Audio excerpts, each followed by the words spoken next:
मत्ती अध्याय 24 से शुरुआत करेंगे। और यही वो कारण है जिसकी वजह से आप जो भारत में है जो प्रभाव हो रहा है वो देख रहे हैं, और मिडिल ईस्ट के देशों में।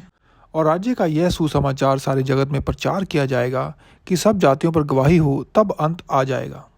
इसीलिए बहुत बड़ी बेदारी जो है भारत देश में चल रही है। और वहाँ पे सिर्फ 3% लोग ही हैं जो यीशु को जानते हैं।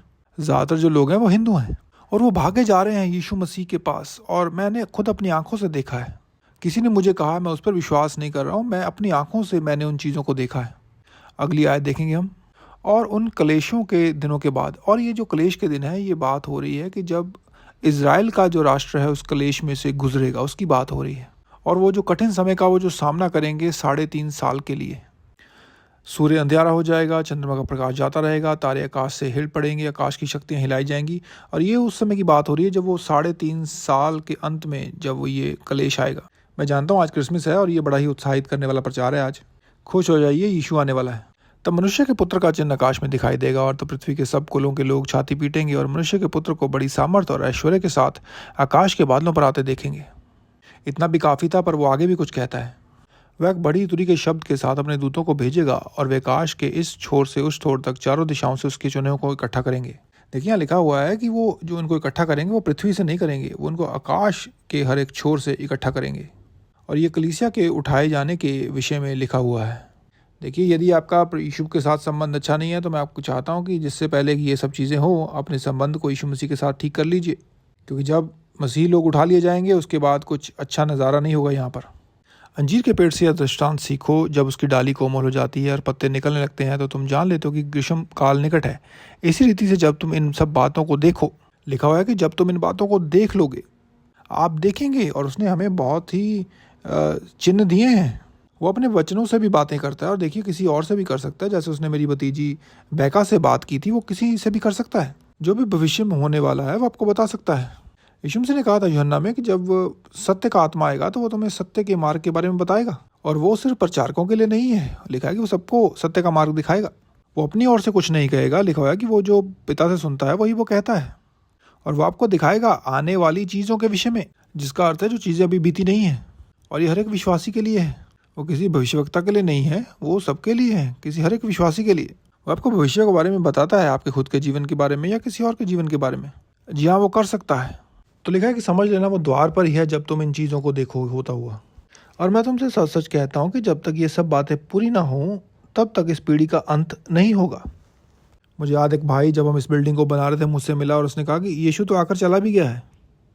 तो उसको लगा कि वो यीशु मसीह उसी पीढ़ी की बात कर रहा है जिसमें वो स्वयं था, कि वो पीढ़ी तो उसका अंत तो हो चुका है, इसलिए यीशु आ गया है।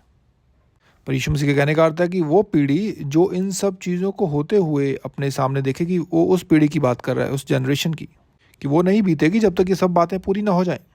आकाश और पृथ्वी टल जाएंगे परंतु मेरी बातें कभी ना टलेंगी। उस दिन और उस घड़ी के विषय में कोई नहीं जानता, ना स्वर्गदूत ना पुत्र, केवल पिता। जी हाँ, अभी तक नहीं हम जानते कि वो घड़ी कब आएगी, पर जब वो संधि पर हस्ताक्षर हो जाएंगे तब ये चला जाएगा रहस्य। पर हमें सब ये नहीं मालूम कि वो कब होगा। अगली आयत 37, जिसके ऊपर मैं अपना ध्यान केंद्रित करना चाहूँगा। जैसे नूह के दिन थे वैसा ही मनुष्य के पुत्र का आना भी होगा, जैसा जल प्रलय के दिनों से पहले। देखिए, मैं एक बात कहना चाहूँगा कि यीशु यहाँ पर बताना चाह रहा है कि जो दुनिया के लोग थे वो किस प्रकार के थे बाढ़ आने से पहले। वो हर चीज़ की बात नहीं कर रहा है कि जो जो बुराइयाँ उस वक्त चल रही थी नूह के दिनों में बाढ़ आने से पहले। वो सिर्फ रवैये की बात कर रहा है कि कैसा रवैया था लोगों का उस वक्त। उनको कुछ नहीं मालूम होगा कि क्या होने वाला है। वो रोज़मर्रा की ज़िंदगी में व्यस्त होंगे, जैसे सब कुछ चल रहा हो, लोग अपने काम पे जा रहे थे, शादियां हो रही थी, सब कुछ वैसे चल रहा था जब तक कि नूह जहाज पर ना चढ़ा था। और उनको कुछ मालूम नहीं पड़ा जब तक कि जल प्रलय आके उनको बहा ना ले गई। वैसे ही मनुष्य के पुत्र का भी आना होगा। और ये कितना सच है, बहुत ही सच्चाई है इसमें। जी हाँ, वो अचानक ही पकड़े जाएंगे, उनको कुछ मालूम नहीं होगा, उनको कुछ भी नहीं पता होगा कि क्या आ रहा है। पौलुस थस्सलुनीकियों में कहता है कि हम अंधकार में नहीं है कि वो दिन चोर के नाई हम पर आ पड़े।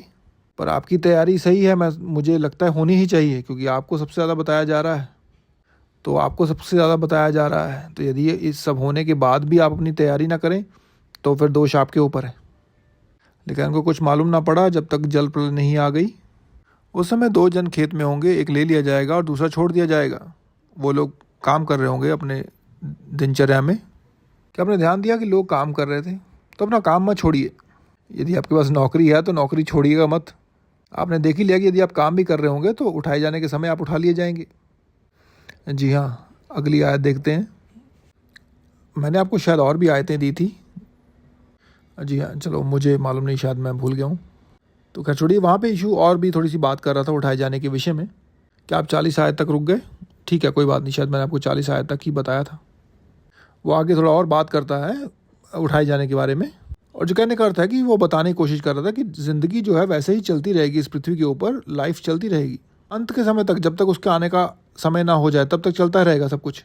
जी हाँ, इजराइल पर पीड़ा होगी, लूका 21 में लिखा है। और देखिए लिखा है कि जब तुम यरूशलेम को सेनाओं से घिरा हुआ देखो, तेल अवीव को नहीं, जब यरूशलेम को घिरा हुआ देखो तो समझ लेना कि उनका अंत आ चुका है। देखिए हम अभी वहाँ तक नहीं पहुँचे हैं। बाइबल के अनुसार जब वो संधि पर हस्ताक्षर किए जाएंगे तो हमारे पास 3.5 साल का बहुत ही शांति का समय होगा। राष्ट्रपति ट्रंप अभी ऑफिस में होंगे तो उसके शत्रु भी ये बात जानते हैं कि जो वो बोलता है वो करता है। उसके शत्रु भी भली भांति जानते हैं। अगर वो कहेगा कि मैं तुम पर बम फेंकूंगा तो वो फेंक भी देगा। वो सब उसके शत्रु उसको भली भांति जानते हैं। वो बहुत ही अच्छा बर्ताव करेंगे, कहेंगे नहीं नहीं, हम और इजराइल तो बहुत अच्छे दोस्त हैं, हमारा स्वभाव बहुत अच्छा है, हमारे रिश्ते अच्छे हैं जब तक। और आगे की आयत क्या है? उत्पत्ति 6 हम देखेंगे। ये बाढ़ आने से पहले की बात है। ये वो नूह के दिन है जिसके बारे में यीशु मसीह ने बात की थी। फिर जब मनुष्य भूमि के ऊपर बहुत बढ़ने लगे और उनके बेटियां उत्पन्न हुई और मनुष्य के पुत्र, और ये यहाँ पर जिनको मनुष्य का पुत्र लिखा है यहाँ पर स्वर्गदूतों की बात हो रही है। तब परमेश्वर के पुत्रों ने मनुष्य की पुत्रियों को देखा कि वे सुंदर हैं और उन्होंने जिसको चाहा उनसे विवाह कर लिया। देखिए पौलुस ने इब्रानियों में कहा था कि अतिथि सत्कार करना ना भूलना, क्योंकि कुछ लोगों ने अनजाने में ही स्वर्गदूतों का आदर सत्कार किया है। तो स्वर्गदूतों के पास वो शक्ति है कि अपने आप को स्वाभाविक क्षेत्र में भी दिखा सकें।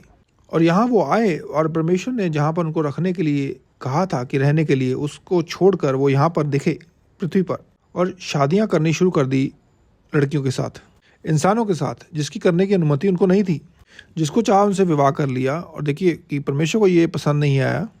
तब यहोवा ने कहा, मेरा आत्मा मनुष्य से सदा लौं विवाद करता ना रहेगा, क्योंकि मनुष्य भी शरीर ही है, उसकी आयु 120 वर्ष की होगी। और यहाँ उसका अर्थ उम्र से नहीं है, बल्कि वो समय जब उनका न्याय किया जाएगा। और जो नफिलिम लोग थे उस समय, जो लोग बहुत ही ज़्यादा वीर योद्धा हुआ करते थे, उन दिनों के पश्चात पृथ्वी पर दानव रहते थे। और इसके पश्चात जब परमेश्वर के पुत्र मनुष्य की पुत्रियों के पास गए, तब उनके द्वारा जो पुत्र उत्पन्न हुए वे शूरवीर होते थे, जिनकी कीर्ति प्राचीन काल से प्रचलित है। यहाँ पे आप देख सकते हैं कि बाढ़ आने से पहले वो जो मिक्स हुए लोग थे, क्या ऐसे बच्चे जिनके पिता जो थे स्वर्गदूत थे और उनकी जो माताएं थी वो इंसान थी, वो मनुष्य जाति से थी। तो क्या आप देख पा रहे हैं क्यों परमेश्वर ने कह दिया था कि बहुत हो गया, और उसे नफरत थी इन चीज़ों से। और हम आज उसी जगह पर वापस आकर खड़े हैं।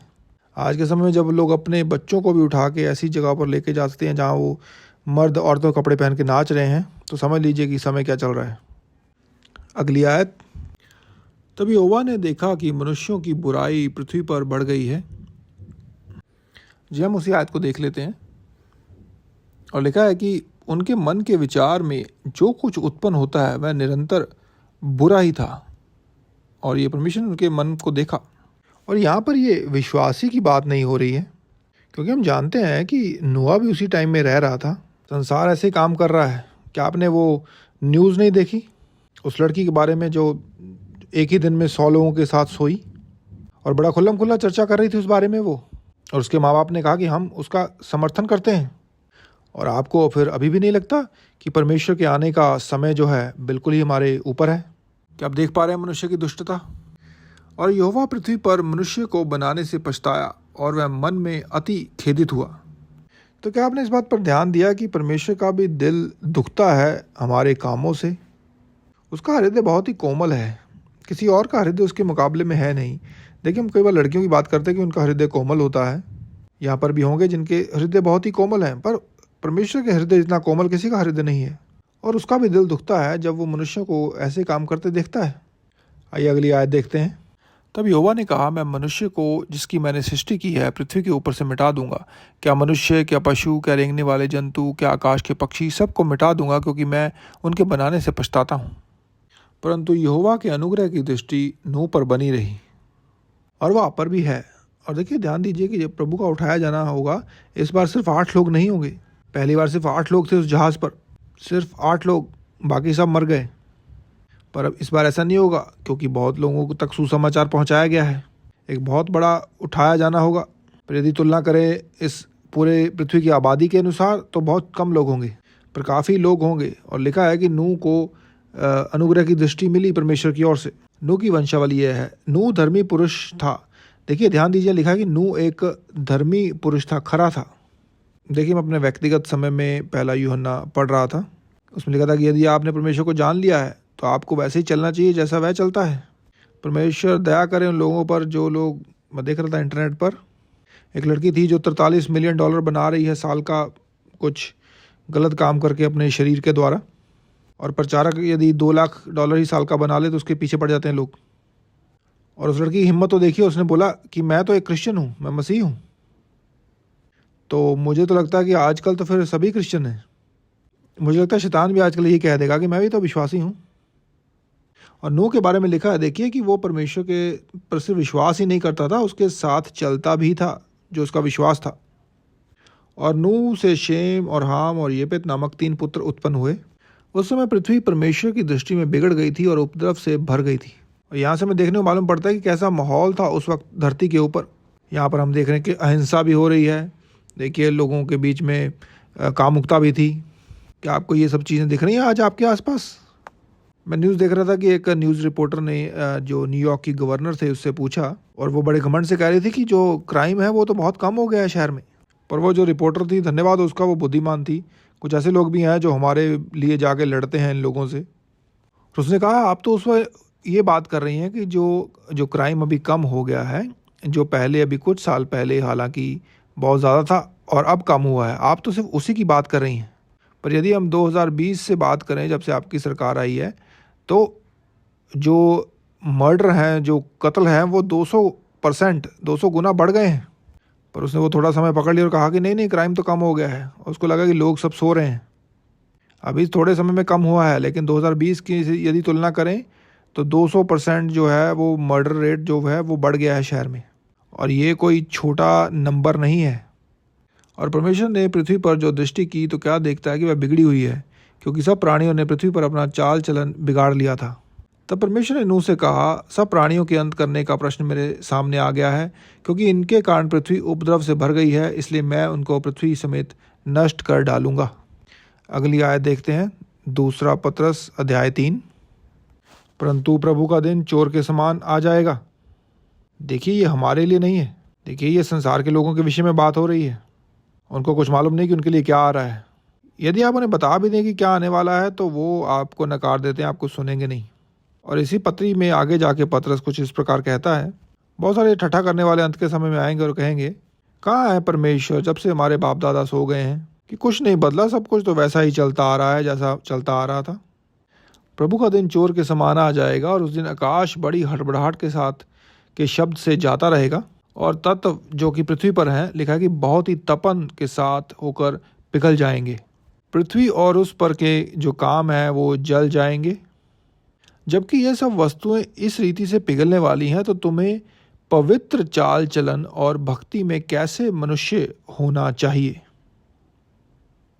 और मुझे पसंद है पतरस आगे कैसे कहता है कि परमेश्वर के उस दिन की बाट किस रीति से जोना चाहिए और उसके जल्द आने के लिए कैसा यत्न करना चाहिए, जिसके कारण आकाश आग से पिघल जाएंगे और आकाश के गण बहुत ही तप्त होकर गल जाएंगे। उसने यीशु मसीह के उठाए जाने के 66 साल बाद इसको लिखा था। उसको कैसे मालूम था ये सब होने वाला है? उसको कैसे मालूम पड़ा कि आकाश तक आग लग जाएगी? उसने कभी परमाणु बम के बारे में नहीं सुना था। उसको नहीं मालूम था ये कैसे होता है। पर उसने ये सब लिखा 67 AD में, आकाश आग से पिघल जाएंगे और आकाश के गण बहुत ही तप्त होकर गल जाएंगे और गिर जाएंगे। उसको कैसे मालूम था ये सब कुछ? खासकर वहाँ पर जहाँ पर परमाणु बम गिरेगा। पर उसकी प्रतिज्ञा के अनुसार हम एक नए आकाश और नई पृथ्वी की आस देखते हैं जिनमें धार्मिकता वास करेगी। इसलिए हे प्रियो, जबकि तुम इन बातों की आस देखते हो तो यत्न करो कि तुम शांति से उसके सामने निष्कलंक और निर्दोष ठहरो और हमारे प्रभु के धीरज को उधार समझो, जैसा हमारे प्रिय भाई पौलुस। देखिए, यहाँ मैं कुछ कहना चाहूँगा। देखिए, यहाँ एक महान प्रेरित पतरस जो यीशु मसीह के साथ रहा, वो यहाँ पर पौलुस के प्रकाशनों की बात कर रहा है जो परमेश्वर से दिए अंत के दिनों के बारे में, कि किस प्रकार उसने अंत के समय में बातें की, अंत के समय के बारे में। और जैसा कि थस्सलुनीकियों की किताब में भी लिखा हुआ है, और पहला थस्सलुनीकियों और दूसरा थस्सलुनीकियों की पुस्तक में, दोनों में उसने अंत के समय के बारे में बातें की हैं। हमारे प्रभु के धीरज को उधार समझो, जैसा हमारे प्रिय भाई पौलुस ने भी उस ज्ञान के अनुसार जो उसे मिला है तुम्हें लिखा है, वैसे ही उसने अपनी सभी पत्रियों में भी इन बातों की चर्चा की है, जिनमें कुछ बातें ऐसी हैं जिनका समझना कठिन है। ज़रा सोचिए, पतरस भी यहाँ कह रहा है कि जो पौलुस की बातें हैं कुछ वो समझने में कुछ कठिन है, पर आगे देखिए कि वो क्या कहता है। और अनपढ़ और चंचल लोग उनके अर्थों को पलट देते हैं कि वो बातें सही हैं, पर लोग क्या कर रहे हैं, उनको तोड़ मरोड़ रहे हैं, उनको समझ नहीं आ रहा है। पतरस कह रहा है कि हाँ, पौलुस सही है, उसकी बातें हालांकि समझने में कुछ कठिन है, पर वो अपनी जगह सही है। और अनपढ़ चंचल लोग उनके अर्थों को भी पवित्र शास्त्र की अन्य बातों की तरह खींच तान कर अपने ही नाश का कारण बनाते हैं। दूसरा थस्सलुनीकियों अध्याय 2 की 1 आयत में चलेंगे। हे भाइयों, अब हम अपने प्रभु यीशु मसीह के आने और उसके पास अपने इकट्ठे होने के विषय में तुमसे विनती करते हैं कि किसी आत्मा या वचन या पत्री के द्वारा, जो कि मानो हमारी ओर से है, यह समझकर कि प्रभु का दिन आ पहुंचा है, तुम्हारा मन अचानक स्थिर ना हो जाए और ना तुम घबराओ। तो कुछ लोग थे जो पौलुस के नाम पर चिट्ठियाँ लिख रहे थे और कह रहे थे कि पौलुस ने भेजी है, और वो कह रहे थे कि परमेश्वर का दिन तो पहले ही आ चुका है। तो पौलुस उस झूठ के ऊपर उसको साफ कर रहा है कि ये गलत है। तुम्हारा मन अचानक स्थिर ना हो जाए और ना तुम घबराओ, किसी रीति से किसी के धोखे में ना आना, क्योंकि वह दिन ना आएगा। देखिए, ध्यान दीजिए यहाँ पर। और वहाँ जो वचन लिखा है कि धर्म का त्याग ना हो जाए, वहाँ कई अनुवादों में लिखा है कि जब तक लोग हट ना जाए, पर वो दोनों ही सही नहीं है यदि आप इसको संदर्भ में पढ़ेंगे तो। एक अनुवाद में इस प्रकार लिखा है कि जब तक विद्रोह ना हो जाए। और ये जो शब्द है यहाँ पे विद्रोह है, ये देखिए राजनीति से जुड़ा हुआ शब्द है। यूनानी भाषा में इसका अर्थ यही है, विद्रोह जो वो राजनीति से जुड़ा हुआ शब्द है, तक राजनीतिक उथल पुथल ना हो। और वो जो मसीह विरोधी शब्द है जिसके बारे में वो आगे बात करता है कि वो विद्रोह करेगा जो उसने जिस चीज़ के ऊपर हस्ताक्षर किए होंगे उसके विरोध में। उससे मत पूछिएगा कि मसीह विरोधी कौन है, क्योंकि मैं नहीं जानता, पर वो हमें बता सकता है। पर एक समय आएगा जब सब लोग जान जाएंगे। हम अभी तो नहीं जानते, पर क्या मालूम कि आने वाले समय में हम जान जाएं। लिखा है कि और वह पाप का पुरुष अर्थात विनाश का पुत्र प्रकट ना हो। देखिए, वो धरती पर ही है या होगा, पर लोग उसको नहीं जानते होंगे। वो प्रकट होगा उस वक्त, और जब वो मालूम पड़ जाएगा उसके बारे में, तब वो विद्रोह करेगा। और यही सही अनुवाद है यहाँ पर कि जब वो होगा, मालूम पड़ेगा उसके बारे में, तब वो विद्रोह करेगा। जो विरोध करता है और हर एक से जो ईश्वर का या पूज्य कहलाता है अपने आप को बड़ा ठहराता है, यहाँ तक कि वह परमेश्वर के मंदिर में बैठकर अपने आप को ईश्वर ठहराता है। पर देखिए, यहाँ मैं विश्वास करता हूँ, और मैं गलत भी हो सकता हूँ, लेकिन मेरा विश्वास ये है कि यहाँ पर यहूदियों के मंदिर की बात हो रही है कि वो अपने आप को वहाँ पर बिठाएगा।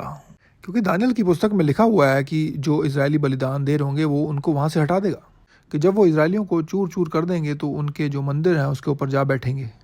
यहाँ तक कि वह मंदिर में बैठकर अपने आप को ईश्वर ठहराता है। क्या तुम्हें स्मरण नहीं कि जब मैं तुम्हारे यहाँ था तो तुम्हें ये सब बातें कहा करता था? तुम उस वस्तु को जानते हो जो उसे अभी रोक रहा है कि वह अपने ही समय में प्रकट हो। तो कौन है जो उसको रोक रहा है? मैं आपको इतने सालों से कहता आ रहा हूँ कि एक देश भी हो सकता है और एक व्यक्ति भी हो सकता है, और वो देश होगा अमेरिका, और वो जो व्यक्ति है वो डोनाल्ड ट्रंप जो राष्ट्रपति हैं वो होंगे, क्योंकि धर्म का भेद अब भी कार्य करता जाता है। देखिए, मैं एक बात कहूँगा कि जब राष्ट्रपति ट्रंप आएगा, आप नोटिस कीजिएगा कि कैसे लोगों का बर्ताव बदल जाएगा, उसके शत्रुओं का भी। देखते रहिए, अचानक ही सब लोग अच्छे बन जाएंगे। पर अभी एक रोकने वाला है, और जब तक वह दूर ना हो जाए वह रोके रहेगा।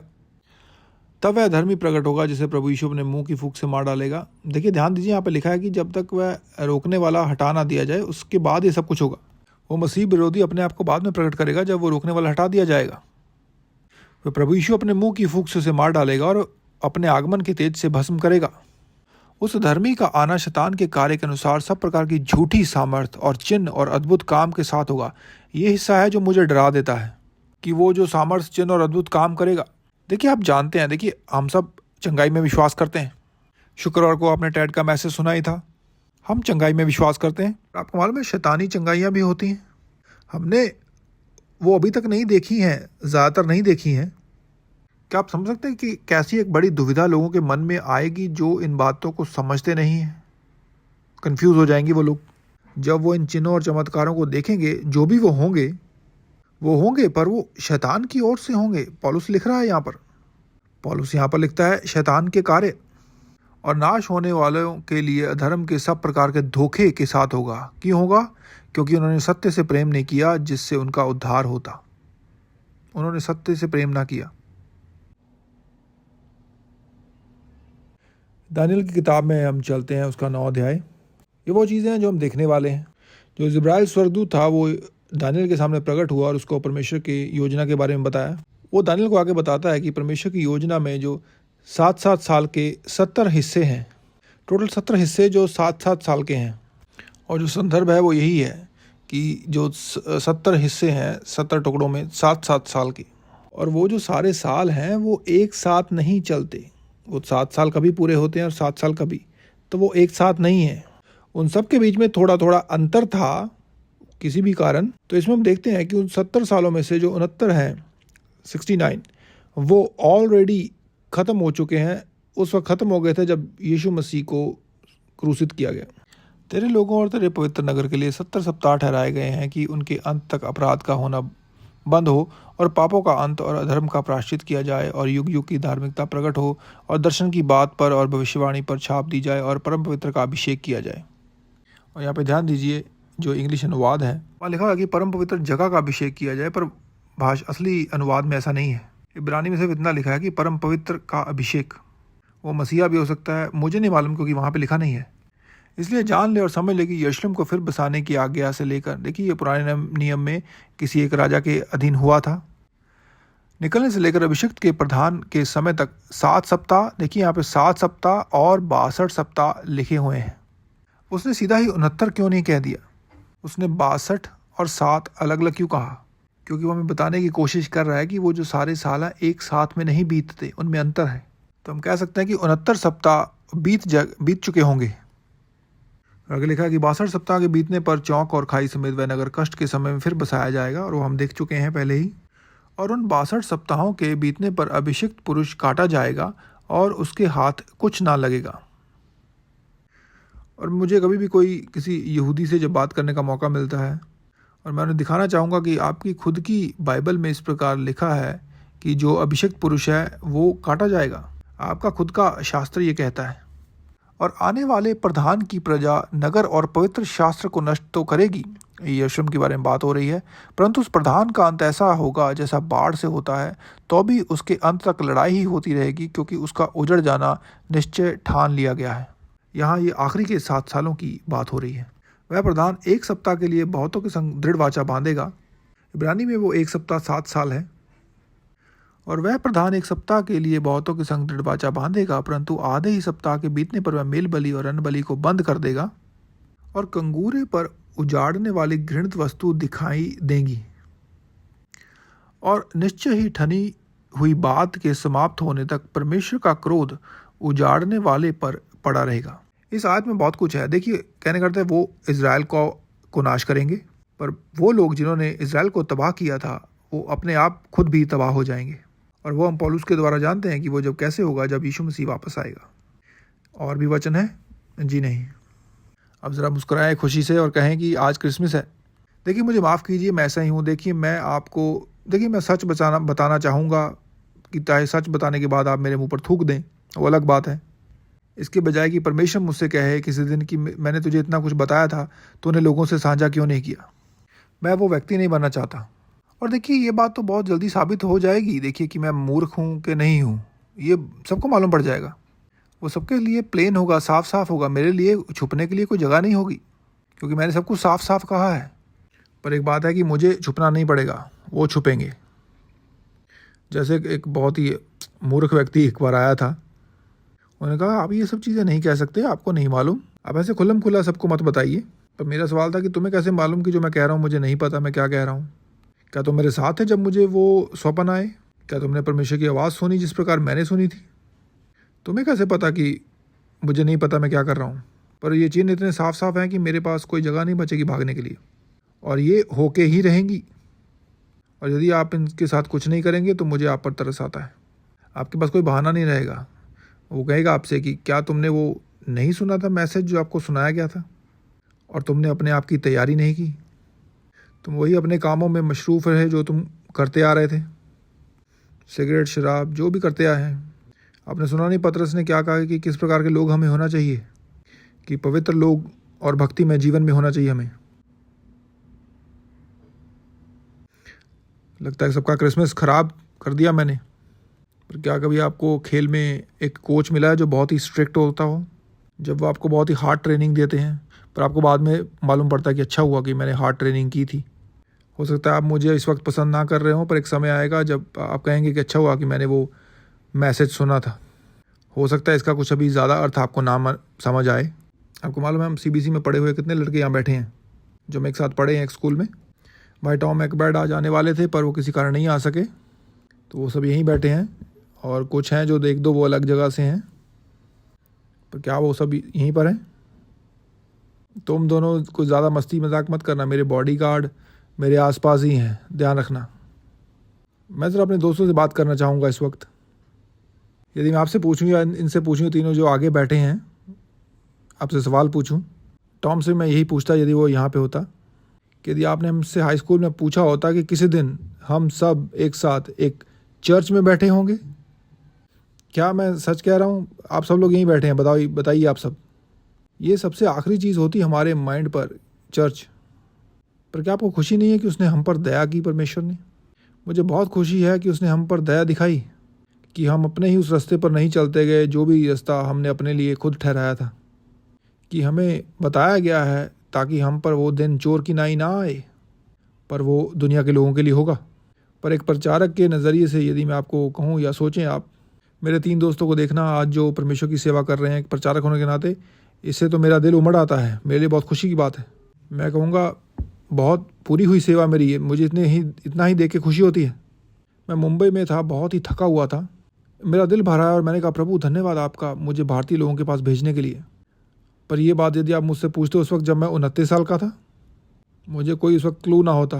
प्रचारक और मैं कई बार प्रभु से बात करता हूँ, प्रभु कहीं आप अपने सिंहासन से गिर तो नहीं, कि आपको चोट तो नहीं लगी, कि आपने मुझे और इन हम जोकरों को बुला लिया अपने राज्य में काम अपनी सेवा लेने के लिए। कैसे हो गया प्रभु? कैसे? आपके साथ कुछ हुआ क्या प्रभु? पर आपको याद है ना वो कहता है कि वो मूर्खतापूर्ण चीज़ों को दुनिया में से उठा लेता है और उनको बुद्धिमान बनाता है, जो मूर्खता की बातें हैं लोगों के लिए। मैं उनकी तरफ से जवाब तो नहीं दूंगा, पर अपनी तरफ से कह सकता हूँ कि मैं मूर्ख था। जी हाँ, मैं था एक मूर्ख। कुछ कहेंगे आप तो आज भी हैं, पर मैं था। पर प्रभु की दया के लिए धन्यवाद, और मुझे बड़ी खुशी होती है इन तीनों को यहाँ पर बैठे हुए देखना। जी हाँ।